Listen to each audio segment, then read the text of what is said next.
Сайн байцгаана уу. За соёл урлагийн сургуулийн соёлын сургуулийн зочин подкастын энэ удаагийн дугаар та бүхэнд хүрэхэд бэлэн болоод байна. За энэ удаагийн дугаарт маань Монгол улсын үндэсний номын сангийн мэдээлэл арга зүйн эрдэм жилийн хэлтсийн дарга хайдаа хүрэлцэж ирсэн байна. Бидний урилгыг хүлээж авч хүрэлцээсэнд их баярлалаа. Тэгэхээр энэ номын сан гэдэг ойлголт хүн болгон мэднэ. Номын сан гэдэг газраар ордог номын сан хүмүүст ямар ашиг тусдаг гэдгийг мэднэ те. Нэг хүмүүстээ тогтсон ойлголт бол байгаа. Энэ ойлголт одоо энэ 21-р зуун энэ мэдээллийн технологийн одоо хөгжилтэй холбогдоод ямархуу төвшөнд одоо болж ирж байна вэ? Энэ талаар та манай үзэгчнэрт мэдээлэл өгөөч. Энэ зочин подкастт урьж оролцуулж байгаа соёл урлагийн сургуулийн нийт хамт олондоо баярлалаа. За орчин цагт номын сан гэдэг ойлголт бол зөвхөн одоо бидний уламжлалт мэддэг байсан тэр ном өгдөг, авдаг, ном хадгалдаг тэр уламжлалт ойлголтоос арай илүү өргөн хүрээтэй ийм ойлголт болоод явж байна. Өөрөөр хэлэх юм бол тэм зөвхөн номоос гадна өчнөө олон мэдээлэл тэгш хадгалагдж байна. Хүний одоо тэмдэглэлийн дэвтэр, гар бичмлээс өсвөлээд мэдээлэл тэгш одоо цахим их сурвалжууд, дуу хөгжмийн материалууд, видео, кино гэх мэт асар олон төрлийн мэдээлэл тэгштэнд хадгалагддаг. За эдгээр олон мэдээлэл тэгчийг хадгалахаас гадна энд мэдээлэл хэрэгтэй байгаа хүмүүст мэдээллийг хүргэх. За дээр нь соёлын үйлчилгээ бас боловсролын үйлчилгээ үзүүлдэг ийм байгууллага болоод хөгжиж явж байна. Тэгэхээр номын сан маань одоо дотроо төрөл хэлбэр гэж бас байгаа юм. Одоо номын сан гэдэг нь одоо зөвхөн одоо магадгүй хүмүүс яадаг вэхээр нэг гэрийнхаа буланд ч юм уу эсвэл нэг өрөөнд нэг ном цуглуулчихаар нэг номын сан гэж үзээд байгаа шүү дээ. Тэгэхээр яг номын сан гэж дотор нь төрөлжүүлсэн, ангилжуулсан одоо ийм зүйл байдаг уу? Номын сангийн тухай хууль гэж 2014 онд батлагдсан. За энэ хуулийн одоо шинжилэл маань одоо өнгөрсөн жил хийгдлээ. За энд бол номын сангийн дотор нь эрдэм шинжилгээний номын сан, ихтэй боловсролын байгууллагын номын сан, хүүхдийн номын сан, нийтийн номын сан, за дээр нь бусад номын сан гэсэн ийм төрлүүдэд хувааж өгсөн байна хуулиндаа. За ер нь бидний хамгийн түгээмэл сайн мэддэг нь бол нийтэд үйлчлдэг нийтийн номын сан байна. Энэ бол нас хүүс тэр боловсрол шашин шүтлийг хамаарахгүйгээр нийт иргэдэд үйлчилдэг, тухайн орон нутгийнхаа нийт иргэдэд үйлчилдэг ийм байгууллага байна. Ингэж үүсэхдээ соёлын, боловсролын мэдээллийн үйлчилгээ үзүүлж байна. За түүнээс гадна боловсролын байгууллагын номын сан. Бидний хамгийн сайн мэддэг ЕБС-ийн номын сангууд байна. Энэ бол тухайн сургуульд суралцж байгаа хүүхдүүдийн сурах бичиг, сурч хөгжөхтөнд дэмжлэг үзүүлэхээс гадна одоо багш нарын одоо бие дааж хөгжих, мэдлэг боловсролоо дээшлүүлэхэд дэмжлэг үзүүлдэг юм байгууллага байна. Дээр нь эрдэм шинжилгээ судалгааны байгууллагын номын сангууд байна. Судалгааны хүрээлэнгүүдийн номын сангууд, яг одоо мэргэжсэн судалгааны номын сангууд гэдэг ч юм уу. Энэ бол яаж юм гэхээр илүү тийм төрөлцсөн судалгааны чиглэлээр ажилладаг номын сангууд байж байна. Гэх мэтээр ингээд төрөл төрлөөрөө чиглэл нь өөр зорилготой байгуулгаад гэж хэлж болно. За тэгэхээр маш өргөн хүрээний бас ойлголт бол тарж байна те.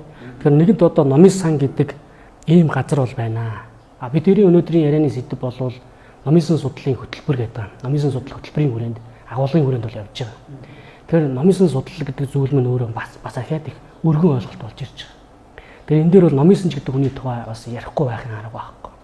Тэгэхээр номын санч гэдэг хүн өнөөдөр ямархуу хүн байх ёстой, ямархуу шаардлагууд тавьдаж байна. Номын санч гэдэг хүнийг ярихын тулд яах вэ гэхээр номын сан гэдэг байгууллага ерөнхийд нь бас нэг товчхон үгээр хэлж өгье гэж бас бодож байна. Мэдээж хуулийн тодорхойлолт бол байгаа. За хүмүүсийн мэддэг ойлголтууд бас бий. За энд би зөвхөн өөрийн нэг ганц одоо гэдэг өөрийн ойлголтыг ганц үгээр илэрхийлье гэх юм бол номын сан бол хүний ирээдүйг бүтээхэд дэмжлэг үзүүлдэг, тусалдаг байгууллага гэж хэлж болохоор байна. Тэгэхээр номын сан бол ирээдүйг бүтээдэг байгууллага байх нь шүү дээ. Бас нэг үг бий тийм ээ. Шин ном уншаа, шин мэдлэг бүтээ гэвэл хуучин ном унш. Хуучин зүйлийг мэдээ гэвэл шин ном уншаа гэсэн ийм үг байдаг. Үүнтэй адилханаар номын сан бол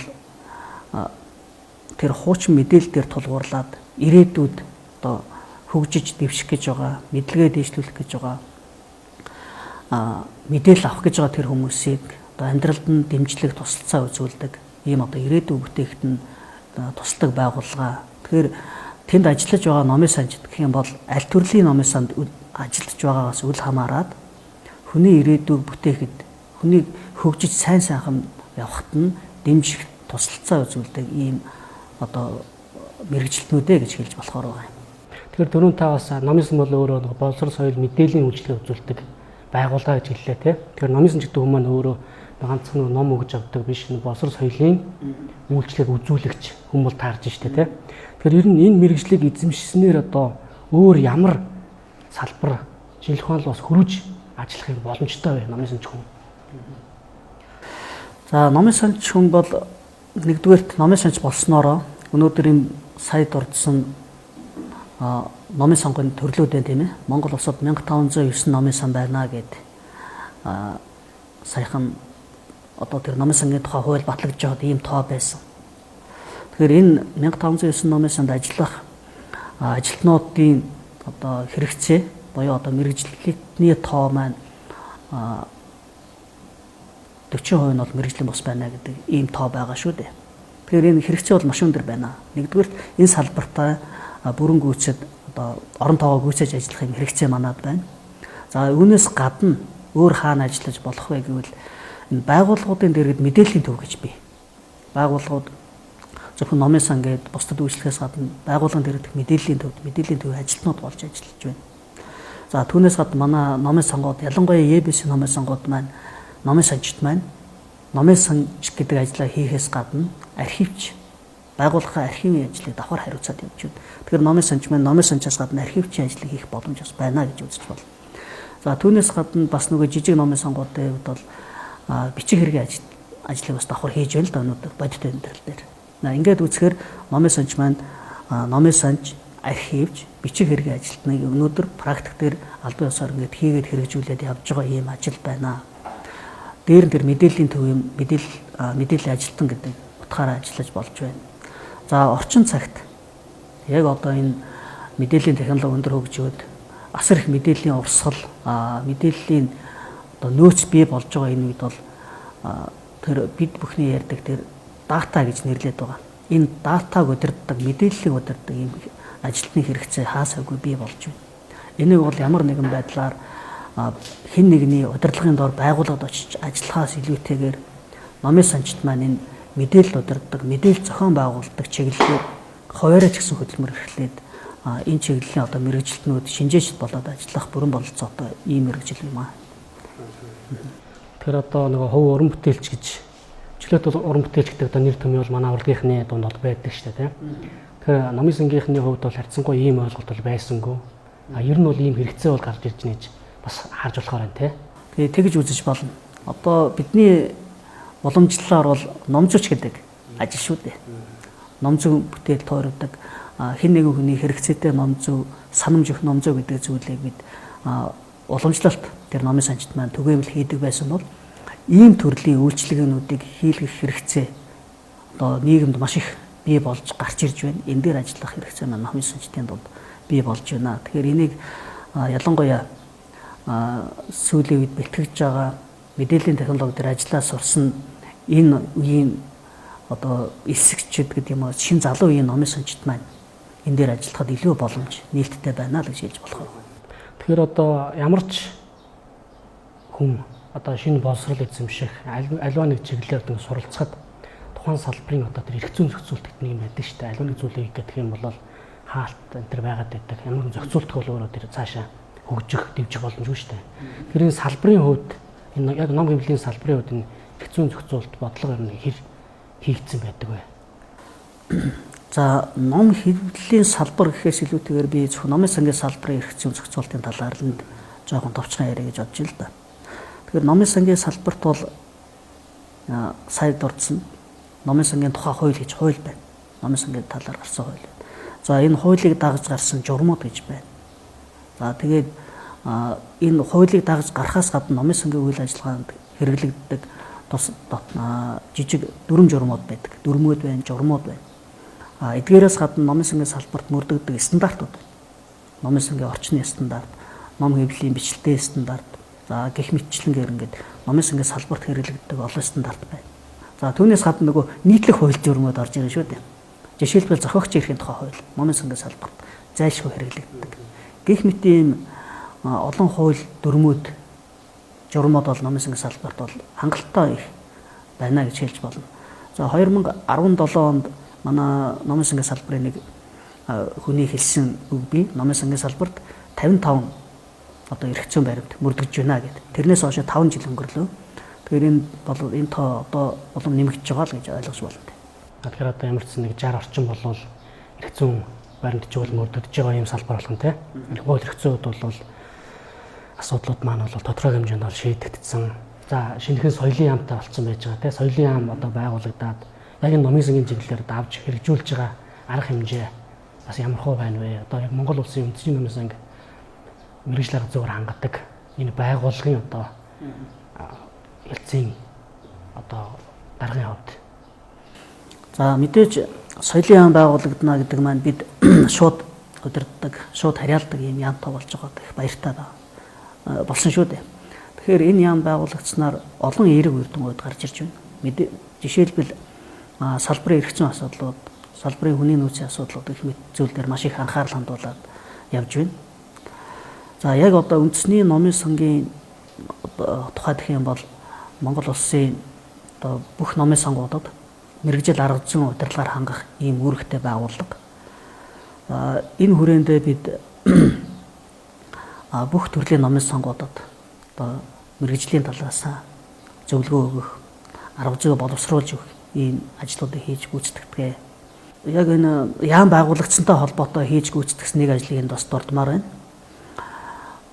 Юу гэхээр соёлын яам байгуулагдаад 2021 онд үндэсний номын сан дээр одоо төвлөрөөд үндэсний тогтмол хэвлэлийн нэгдсэн цахим мэдээллийн сан гэдэг ийм том сан үүсгэх ажлыг хийж хэрэгжүүлсэн. Тэгэхээр энэ ажлыг одоо зохион байгуулсан, удирдсан байгууллага нь бол Монгол Улсын үндэсний номын сан байж байна.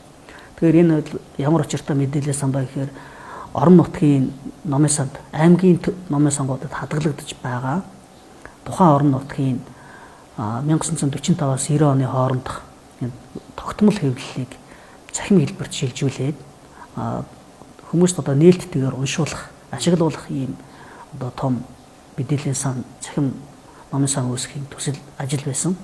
Энэ ажил дээр жишээлбэл үндэсний номын сан маань бүх орон нутгийн номын сангуудаа арга зүйн болоод зохион байгуулалтын удирдлагаар хангаад энэ ажил маш амжилттай хэрэгжээд одоогоор нэг 9 сарын хугацаа өнгөрч байна. Энэ хугацаанд бол 34 мянган орчим нэрийн сонин одоо цахим хэлбэрт оруулаад хэрэглэгчдийн хүртэл болгосон байна. Энэ бол тэр соёлын яам байгуулагдсны одоо бас нэг үр шимээ гэж хэлж болохоор байна. Би яг тэрнээс энэ цахим номын сангийн асуудлаар яг асууж үзсэн тавс ороод ирлээ. Мөн дээрэс нь одоо энэ номын сангийн хөгжлийн зураглал гэдэг нэг ийм зүйл бол одоо яам байгуулагдсанаас хойш яригдаад яваад байгаа. Энэ талаар та бас мэдээлэл өгөөч.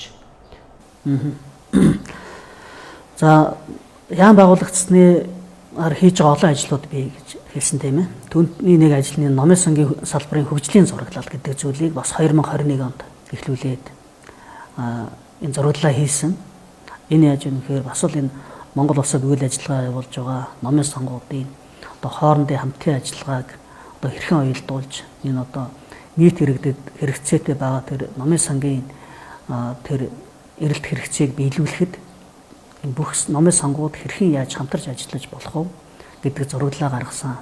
Тэгэхээр энэ зураглалын дагуу ирээдүйд номын сангууд маань илүү орчин үеийн үйлчлэгийг илүү өндөр түвшний технологи ашиглаад хэрэглэгчдэд төргийн шуурхаа хүргэх байхаа гэж ингэж бодож байгаа. Тэгэхээр Монгол улсад орчин цагийн номын сан байгуулагдаад 100 жилийн өнгөрсөн болсон тийм.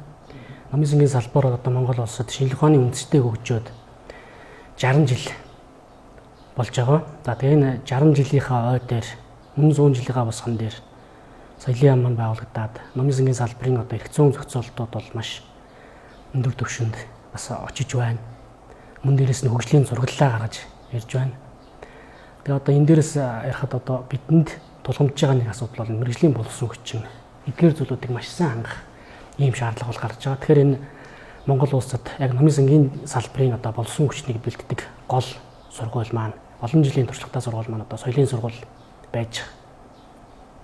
Тэгэхээр энэхүү сургууль маань одоо яаж ийм гэхээр энэ жил элсэлтэй аваад явж байна. Тэгэхээр одоо энэ олон жилийн түүхтэй цаашд одоо хөгжих ийм боломжтой энэ салбарт одоо суралцахыг хүсэж байгаа та бүхэн хэн бүхэн одоо голч онооноо 480-аас дээш байх юм бол дурын 2 хичээлээрээ сонгоод одоо энэ сургуульд элсэх юм боломжтой байж байгаа.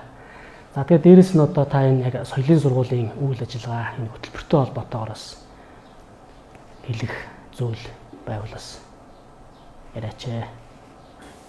За соёлын сургууль маань номын санчтыг бэлдсэн 50 жилийн туршлагатай манай номын сангийн салбарын хүний нөөцийг бэлддэг гол сургууль. За энэ өнгөрсөн хугацаанд бол номын сангийн салбарын бүхий л хүний нөөцийг энэ сургуулиар хүмүүс маань одоо энэ сургуулиар дамжиж одоо ажлын байран дээр очсон өнөөдөр ч ажиллацгааж байна.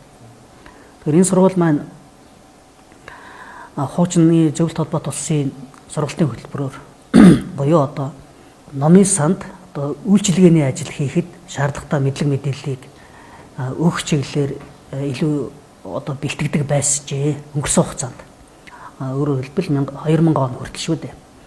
За тэрнээс хойш яаж юм гэвэл илүү орчин цагийн мэдээллийн технологид суурилсан мэдлэг мэдээллийг хэрэглэгчдэд хүргэх шаардлагатай мэдлэг чадварыг оюутнуудад өгөхөд чиглэгдсэн хөтөлбөр боловсруулад ингээд явж байгаа. Хамгийн сүүлд 2000 одоо өнгөрсөн жил 2020 онд одоо энэ сургалтын хөтөлбөр шинээр батлагдсан. Энэ өөрчлөлтөн дээр юу оруулсан бэ гэвэл номын сан судлалын салбарт олон улсад номын санчтыг яаж бэлтгэдэг юм бэ гэдэг чиглэлээр илүү их анхаарч энэ чиглэлийн одоо агуулгыг сургалтын хөтөлбөр сургалтын төлөвлөгөөнд тусгаж оруулаад ингээд явж байгаа ийм хөтөлбөр байж байна. За дөнгөж сая одоо 2 дахь удаага хөтөлбөрийн магадлалд ороод явсан ийм одоо 2 дахь удаага хөтөлбөрийн магадлалд орсон ийм одоо хөтөлбөр. Өөрөөр хэлбэл 50 жилийн туршлагатай одоо 2 дахь хөтөлбөрийн магадлалд орчихсон. За маш одоо шинэлэг дэлхийн нийтийн жишгт нийцвэс одоо ийм агуулгаар одоо хөтөлбөрөө баяжуулаад ингээд явж байгаа хөтөлбөрөө гэж ингэж хэлэхээр байгаа юм. Номын сан гэдэг ойлголт маань өөрөө олон улсад маш өөр түвшинд бол хүрсэн байна. За энэ талаар бол одоо сая бид хоёрын ирсэн өгнөхөн минутын хугацаанд бол та бүхэн мэдээлэл авсан байх гэж найдаж байна. За мөн дээрээс нь одоо номын сан чиг дүгнэлт тавьдаг шаардлага. За энд одоо номын сан чиг бэлтгэж байгаа хөтөлбөр маань өөрөө яг олон улсын жишгт нийцээд шинжлэгдэж байгаа юм байна. Тэгэхээр одоо 10 дугаар ангид төгсөж байгаа, 12 дугаар ангид төгсөж байгаа дүүнэртээ одоо энэ хүү одоо хөтөлбөрөөр элсэн суралцаарай гэж уриалмаар байна. Та бүхэн энэ хөтөлбөрийн талаар сонирхож байгаа юм бол соёл урлагийн сургуулийн соёлын сургууль дээр бичлэн очиод мэдээлэл авч болно. Мөн дээрээс нь одоо энэ соёл урлагийн сургуулийн эсэлтийн одоо вебсайт за мөн холбогдох дугааруудад холбогдоод мэдээлэл авах боломжтой байгаа шүү.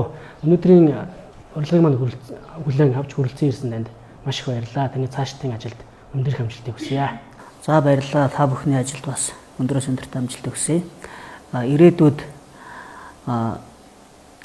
хүүхдүүдтэй ажиллаж хүүхдүүдийг одоо гэрэл гэгээтэй үүсэд одоо хөтлөхийг юм хүсэж байгаа хүмүүс байвал аль эсвэл өндөр түвшинд судалгааны ажил хийхийг хүсэж байгаа ийм одоо залуучууд хүүхдүүд байвал энэ мэргэжлийг сонгоорой гэж одоо зөвлөмөр байна. Та бүхэнд ажлын байр болоод гэрэл гэгээтэй ирээдүйд та бүхний өмнө нээлттэй байна. Гэвь та бүхний ажилд бүгдэнд нь амжилт хүсье.